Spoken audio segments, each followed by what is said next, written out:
Chapter 2. The Science of Deduction. We met next day as he had arranged, and inspected the rooms at No. 221B, Baker Street, of which he had spoken at our meeting. They consisted of a couple of comfortable bedrooms and a single large airy sitting room, cheerfully furnished, and illuminated by two broad windows. So desirable in every way were the apartments, and so moderate did the terms seem when divided between us, that the bargain was concluded upon the spot, and we at once entered into possession. That very evening I moved my things round from the hotel, and on the following morning Sherlock Holmes followed me with several boxes and portmanteaus. For a day or two we were busily employed in unpacking and laying out our property to the best advantage. That done, we gradually began to settle down and to accommodate ourselves to our new surroundings. Holmes was certainly not a difficult man to live with. He was quiet in his ways, and his habits were regular. It was rare for him to be up after 10 at night, and he had invariably breakfasted and gone out before I rose in the morning. Sometimes he spent his day at the chemical laboratory, sometimes in the dissecting rooms, and occasionally in long walks, which appeared to take him into the lowest portions of the city. Nothing could exceed his energy when the working fit was upon him. But now and again a reaction would seize him, and for days on end he would lie upon the sofa in the sitting room, hardly uttering a word or moving a muscle from morning to night. On these occasions I have noticed such a dreamy, vacant expression in his eyes, that I might have suspected him of being addicted to the use of some narcotic, had not the temperance and cleanliness of his whole life forbidden such a notion. As the weeks went by, my interest in him and my curiosity as to his aims in life, gradually deepened and increased. His very person and appearance were such as to strike the attention of the most casual observer. In height he was rather over 6 feet, and so excessively lean that he seemed to be considerably taller. His eyes were sharp and piercing, save during those intervals of torpor to which I have alluded, and his thin, hawk-like nose gave his whole expression an air of alertness and decision.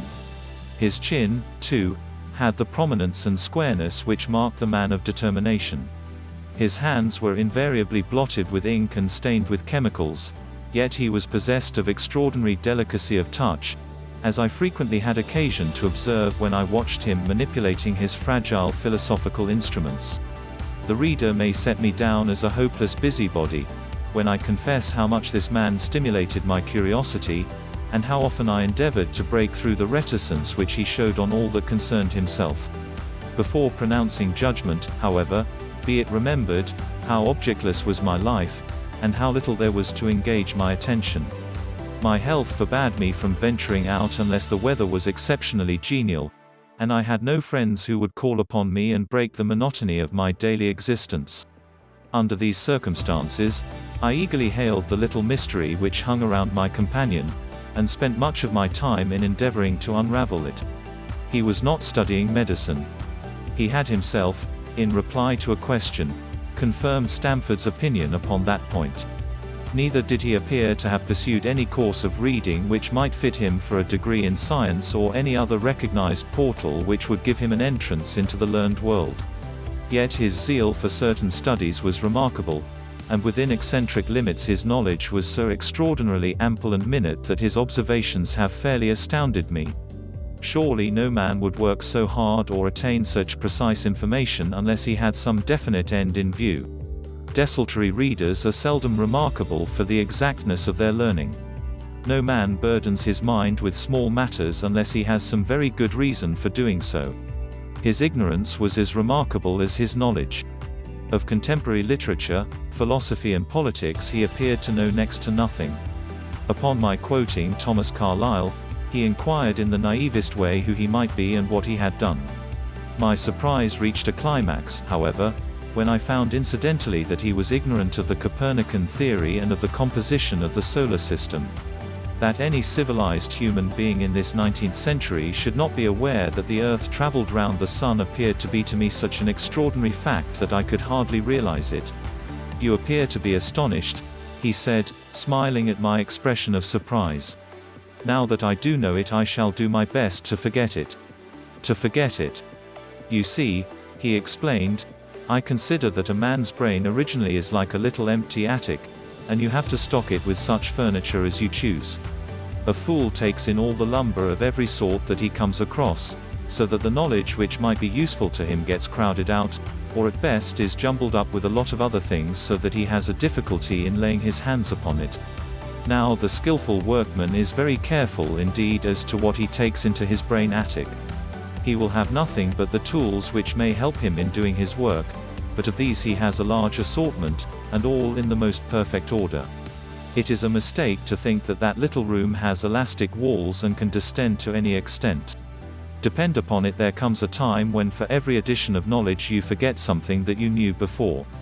It is of the highest importance, therefore, not to have useless facts elbowing out the useful ones. But the solar system, I protested. What the deuce is it to me? He interrupted impatiently. You say that we go round the sun. If we went round the moon it would not make a pennyworth of difference to me or to my work. I was on the point of asking him what that work might be, but something in his manner showed me that the question would be an unwelcome one.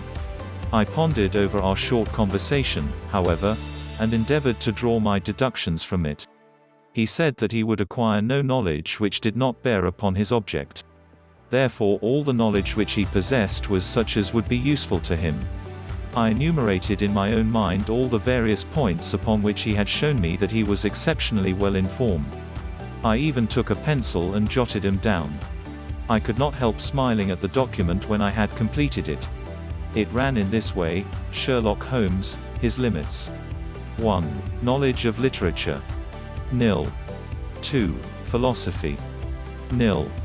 3. Astronomy. Nil. 4. Politics. Feeble. 5. Botany. Variable. Well up in belladonna, opium, and poisons generally. Knows nothing of practical gardening. 6. Geology. Practical, but limited. Tells at a glance different soils from each other. After walks has shown me splashes upon his trousers, and told me by their color and consistence in what part of London he had received them. 7. Chemistry. Profound. 8. Anatomy. Accurate, but unsystematic. 9. Sensational literature.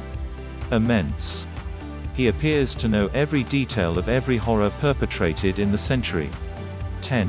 Plays the violin well. 11. Is an expert single-stick player, boxer, and swordsman. 12. Has a good practical knowledge of British law. When I had got so far in my list I threw it into the fire in despair. If I can only find what the fellow is driving at by reconciling all these accomplishments, and discovering a calling which needs them all, I said to myself, I may as well give up the attempt at once. I see that I have alluded above to his powers upon the violin. These were very remarkable, but as eccentric as all his other accomplishments. That he could play pieces, and difficult pieces, I knew well, because at my request he has played me some of Mendelssohn's Lieder, and other favorites. When left to himself, however, he would seldom produce any music or attempt any recognized air. Leaning back in his armchair of an evening, he would close his eyes and scrape carelessly at the fiddle which was thrown across his knee. Sometimes the chords were sonorous and melancholy. Occasionally they were fantastic and cheerful. Clearly they reflected the thoughts which possessed him, but whether the music aided those thoughts, or whether the playing was simply the result of a whim or fancy was more than I could determine. I might have rebelled against these exasperating solos had it not been that he usually terminated them by playing in quick succession a whole series of my favorite airs as a slight compensation for the trial upon my patience. During the first week or so we had no callers, and I had begun to think that my companion was as friendless a man as I was myself. Presently, however, I found that he had many acquaintances, and those in the most different classes of society. There was one little sallow rat-faced, dark-eyed fellow who was introduced to me as Mr. Lestrade, and who came 3 or 4 times in a single week. One morning a young girl called, fashionably dressed, and stayed for half an hour or more. The same afternoon brought a grey-headed, seedy visitor, looking like a Jew peddler, who appeared to me to be much excited, and who was closely followed by a slipshod elderly woman. On another occasion an old white-haired gentleman had an interview with my companion. And on another a railway porter in his velveteen uniform. When any of these nondescript individuals put in an appearance, Sherlock Holmes used to beg for the use of the sitting room, and I would retire to my bedroom. He always apologized to me for putting me to this inconvenience. "I have to use this room as a place of business," he said, "and these people are my clients." Again I had an opportunity of asking him a point-blank question, and again my delicacy prevented me from forcing another man to confide in me. I imagined at the time that he had some strong reason for not alluding to it, but he soon dispelled the idea by coming round to the subject of his own accord. It was upon the 4th of March, as I have good reason to remember, that I rose somewhat earlier than usual, and found that Sherlock Holmes had not yet finished his breakfast. The landlady had become so accustomed to my late habits that my place had not been laid nor my coffee prepared. With the unreasonable petulance of mankind I rang the bell and gave a curt intimation that I was ready. Then I picked up a magazine from the table and attempted to while away the time with it, while my companion munched silently at his toast. One of the articles had a pencil mark at the heading, and I naturally began to run my eye through it. Its somewhat ambitious title was The Book of Life, and it attempted to show how much an observant man might learn by an accurate and systematic examination of all that came in his way. It struck me as being a remarkable mixture of shrewdness and of absurdity. The reasoning was close and intense, but the deductions appeared to me to be far-fetched and exaggerated. The writer claimed by a momentary expression, a twitch of a muscle or a glance of an eye, to fathom a man's inmost thoughts. Deceit, according to him, was an impossibility in the case of one trained to observation and analysis. His conclusions were as infallible as so many propositions of Euclid. So startling would his results appear to the uninitiated that until they learned the processes by which he had arrived at him they might well consider him as a necromancer. From a drop of water, said the writer, a logician could infer the possibility of an Atlantic or a Niagara without having seen or heard of one or the other. So all life is a great chain, the nature of which is known whenever we are shown a single link of it. Like all other arts, the science of deduction and analysis is one which can only be acquired by long and patient study, nor is life long enough to allow any mortal to attain the highest possible perfection in it. Before turning to those moral and mental aspects of the matter which present the greatest difficulties, let the inquirer begin by mastering more elementary problems. Let him, on meeting a fellow mortal, learn at a glance to distinguish the history of the man, and the trade or profession to which he belongs. Puerile as such an exercise may seem, it sharpens the faculties of observation, and teaches one where to look and what to look for. By a man's fingernails, by his coat sleeve, by his boot, by his trouser knees, by the callosities of his forefinger and thumb, by his expression, by his shirt cuffs, by each of these things a man's calling is plainly revealed. That all united should fail to enlighten the competent inquirer in any case is almost inconceivable. What ineffable twaddle! I cried, slapping the magazine down on the table, I never read such rubbish in my life. What is it? Asked Sherlock Holmes. Why, this article, I said, pointing at it with my egg spoon as I sat down to my breakfast. I see that you have read it since you have marked it. I don't deny that it is smartly written. It irritates me though. It is evidently the theory of some armchair lounger who evolves all these neat little paradoxes in the seclusion of his own study. It is not practical. I should like to see him clapped down in a third-class carriage on the Underground, and asked to give the trades of all his fellow travelers. I would lay 1,000 to 1 against him. You would lose your money, Sherlock Holmes remarked calmly. As for the article, one wrote it myself. You? Yes, I have a turn both for observation and for deduction. The theories which I have expressed there, and which appear to you to be so chimerical, are really extremely practical. So practical that I depend upon him for my bread and cheese. And how? I asked involuntarily. Well, I have a trade of my own. I suppose I am the only one in the world. I'm a consulting detective, if you can understand what that is. Here in London we have lots of government detectives and lots of private ones. When these fellows are at fault they come to me, and I manage to put them on the right scent. They lay all the evidence before me, and I am generally able, by the help of my knowledge of the history of crime, to set them straight. There is a strong family resemblance about misdeeds, and if you have all the details of 1,000 at your finger ends, it is odd if you can't unravel the 1,001st. Lestrade is a well-known detective. He got himself into a fog recently over a forgery case, and that was what brought him here. And these other people? They are mostly sent on by private inquiry agencies. They are all people who are in trouble about something, and want a little enlightening. I listen to their story, they listen to my comments, and then I pocket my fee. But do you mean to say, I said, that without leaving your room you can unravel some knot which other men can make nothing of, although they have seen every detail for themselves? Quite so. I have a kind of intuition that way. Now and again a case turns up which is a little more complex. Then I have to bustle about and see things with my own eyes. You see, I have a lot of special knowledge which I apply to the problem, and which facilitates matters wonderfully. Those rules of deduction laid down in that article which aroused your scorn, are invaluable to me in practical work. Observation with me is second nature. You appeared to be surprised when I told you, on our first meeting, that you had come from Afghanistan. You were told, no doubt. Nothing of the sort. I knew you came from Afghanistan. From long habit the train of thoughts ran so swiftly through my mind, that I arrived at the conclusion without being conscious of intermediate steps. There were such steps, however. The train of reasoning ran. Here is a gentleman of a medical type, but with the air of a military man. Clearly an army doctor, then. He has just come from the tropics, for his face is dark, and that is not the natural tint of his skin, for his wrists are fair.